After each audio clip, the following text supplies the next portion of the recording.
wonderful Cleo joining us today, don't we? Because we're going on a walk, aren't we? Hey, it's the end of the day and it's Cleo's walk time again, isn't it? You're going to help me? You're going to help me? Are you? Are you? Right, so in this video, quickly, it's just quick. I just want to speak a little bit about how, has anybody else noticed when we are on YouTube, right, if you've come from maybe an abusive background, DV background, narcissistic abuse background, right, and when you come out of that during recovery and healing, we learn how once you engage and once you step foot in ground zero, we learn all about why that's the greatest manipulation trick of the narcissist or the abuser, right? Because we learn that by engaging toxic behavior, the narcissist or the toxic individual is projecting how they are into you, not onto you, into you. Because by you engaging them, say if they come at you in a passive aggressive way, okay, or they're doing passive aggressive things around you while in your company, you will typically react to that in a toxic way, but you're coming out of the mindset of you're living in a reactive state of mind, so you are reactive, okay? Abuse makes us reactive. Being around it makes us reactive. Sometimes it makes us exceptionally confrontational, provocative. There's just a lot of things going on. Anyway, so what I wanted to mention is, has anyone noticed, right, when we watch these conflicts and confrontations that go on YouTube, apart from a lot of them being extremely toxic, we see all this abusive behavior that if this was going on in a one-on-one relationship with somebody, you would be advised by anyone with a sane, rational mind to stay away from that person. Do not engage them because they're toxic. So if you can identify someone is toxic, right, it doesn't matter how much talking, you can't talk them round into not being toxic. You can't convince them, coax them, persuade them. If they're toxic, they're toxic, all right? They can mask it, hide it, but ultimately that toxicity is always going to come to the forefront.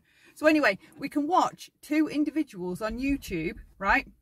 And they can be really nice, genuinely nice individuals, right? But once they get into this confrontational attitude, where there's like this bickering back and forth and fighting, we see like how horrendous the toxic behavior becomes. So it even like steps up a level in an abusive way, right? So we've not just got aggressive speech, verbal aggression, verbal abuse.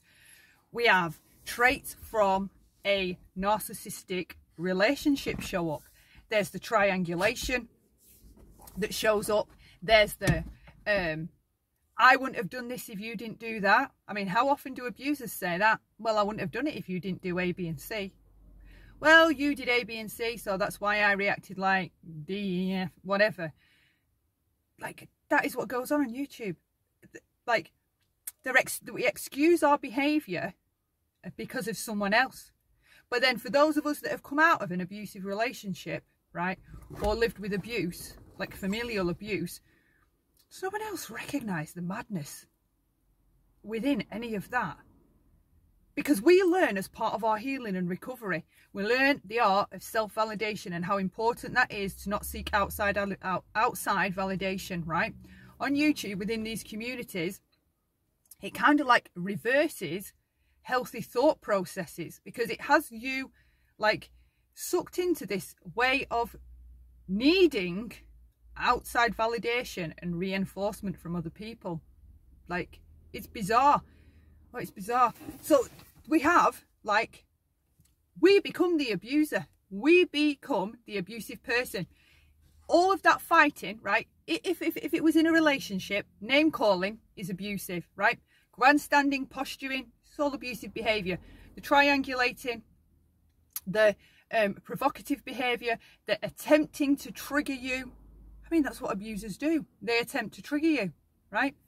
So what I'm saying is, when you engage toxic behaviour with toxic behaviour, like, are you really being conscious of what you're doing? You're becoming abusive. You're becoming abusive. Or you're facilitating abuse by allowing it to go on your panels, in your chats, wherever, whatever. Like,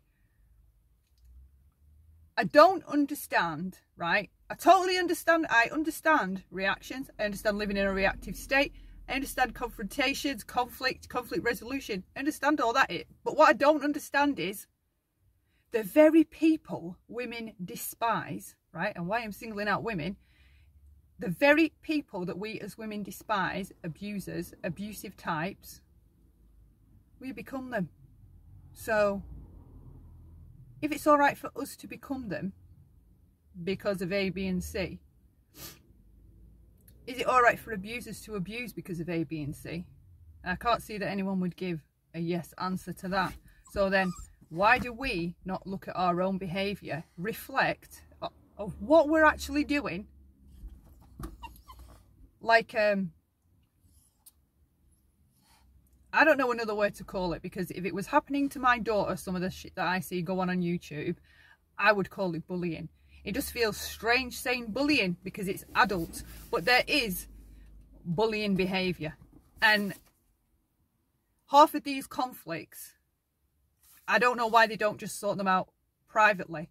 What actually happens is, these creators that we enjoy, they triangulate us into their issue with someone, and we end up in like a catch-22 situation where it's like a double bind type situation, right? You feel like you have to support the creator, but then they're doing things or saying things that you probably don't agree with. So you're just like, I don't even know what the hell is going on.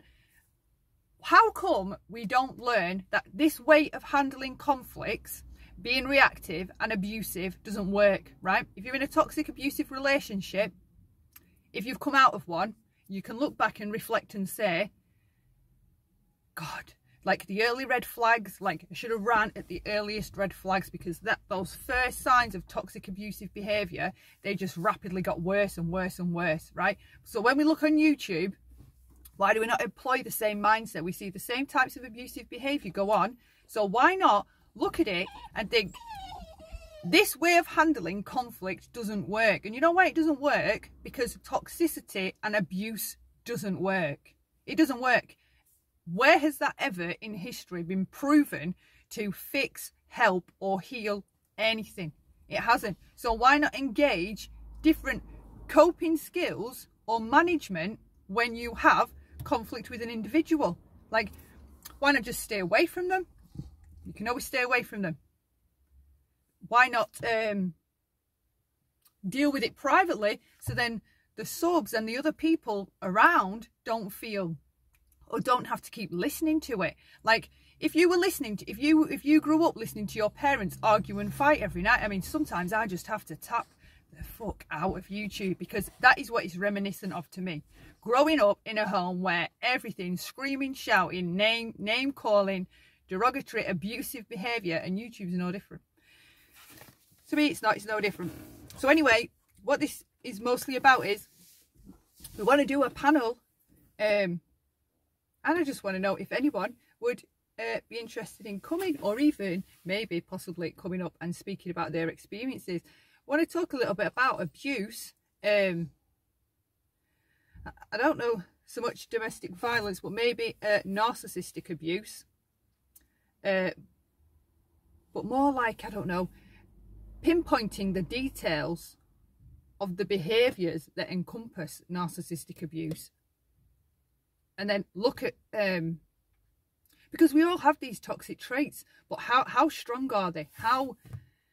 Because some on YouTube, I really feel like YouTube, social media, brings out the worst. It brings out our nasty side, and once you feed nasty with more nasty, the nasty just grows.